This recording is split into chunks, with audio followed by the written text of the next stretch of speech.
Vídeo 21, página 95. É nesse ponto que reside toda a importância das intervenções dos professores e educadores, visando levar as crianças a conhecer e refletir acerca de suas atitudes, as consequências de suas ações e significado moral delas. Somente a partir do incentivo contínuo diário insistente por parte dos adultos para que as crianças exercitem a descentração de si mesmas e passem a observar e julgar suas atitudes, é que elas poderão desenvolver a autonomia moral. Regras já prontas, ditadas pelos adultos, apenas reforçarão o estado de heteronomia nas crianças. Da mesma forma, regras constituídas coletivamente que não forem relembradas quando acontece alguma infração não alcançarão seu propósito.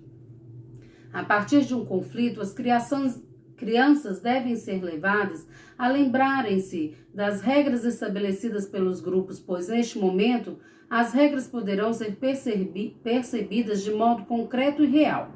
Ao vivenciarem uma experiência de desentendimento ou desrespeito, farão a ligação entre a experiência e a regra estabelecida e terão elementos consistentes para realizar uma reflexão acerca do seu comportamento, pelo seu sentido moral e não porque o professor educador determinou. Recompensas reforçam o estado de heteronomia, uma vez que as crianças são levadas a agirem de determinada forma, não porque é mais adequada, mas porque renderá um prêmio. Do mesmo modo, as crianças evitam alguns comportamentos não porque são moralmente inadequados, mas por medo de punição. Em ambos os casos, as crianças não são levadas a refletirem e desenvolverem seus pontos de vista sobre os fatos, mas a obedecerem em função de um resultado final, prêmio ou castigo. Os processos de descentração do pensamento, a análise crítica de uma situação e elaboração de conclusões são extremamente complexos para as crianças pequenas. Elas precisam ser auxiliadas e realizá-los devem ser ensinadas a pensar sobre suas ações e sobre quais seriam as atitudes moralmente adequadas diante de uma situação. Para isso, precisam ser estimuladas e orientadas pelos adultos que a acompanham. Colocar as crianças separadas dos grupos sozinhos para pensar são atitudes infrutíferas do ponto de vista do desenvolvimento moral. Para as crianças, aquela oportunidade significa uma punição. Para que fosse uma experiência significativa, ela deveria ser compartilhada com todo o grupo numa discussão aberta e coletiva em que a atitude da criança poderia ser fomento para a reflexão e desenvolvimento de todas. As crianças da educação infantil vivenciam um período de desenvolvimento em que a experiência concreta faz fundamental. Sua relação inicial com o julgamento moral se dá através das regras. As regras constituem-se em aspectos palpáveis de comportamento que são visíveis para as crianças, como, por exemplo, devemos emprestar brinquedos aos nossos colegas? Ou devemos resolver os problemas sem brigar? A discussão coletiva sobre as regras, sua construção pelo grupo e a análise de todo o grupo quando uma delas é quebrada, proporciona às crianças o início da reflexão sobre o princípio moral que está por trás das regras.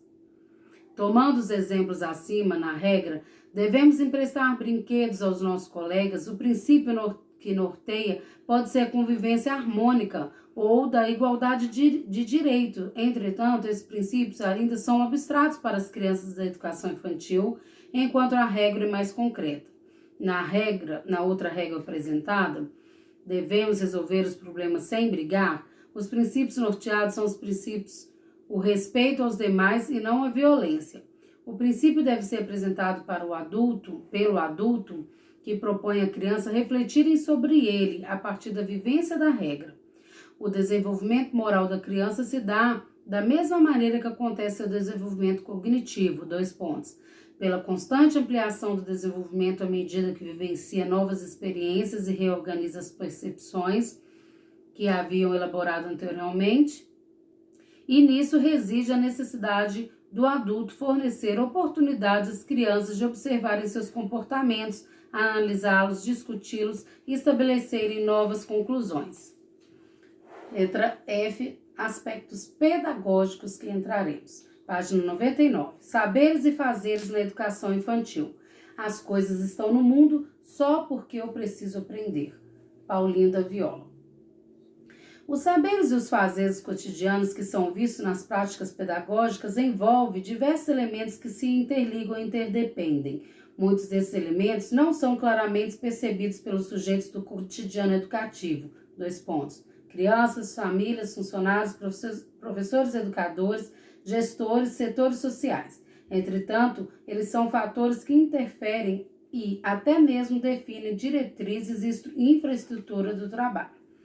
Conhecer e explicitar alguns desses elementos é ação fundamental de importância para que se amplie a percepção dos envolvidos acerca do trabalho pedagógico realizado na educação infantil. Nesse sentido, o documento Proposições Curriculares para a Educação Infantil aponta os saberes e fazeres necessários ao efetivo respeito e valorização das diferenças entre as crianças, assegurando características da infância nos processos de 2 pontos, brincar, cuidar, entender, atender, conversar, tratar, informar, discutir, refletir e tantos outros.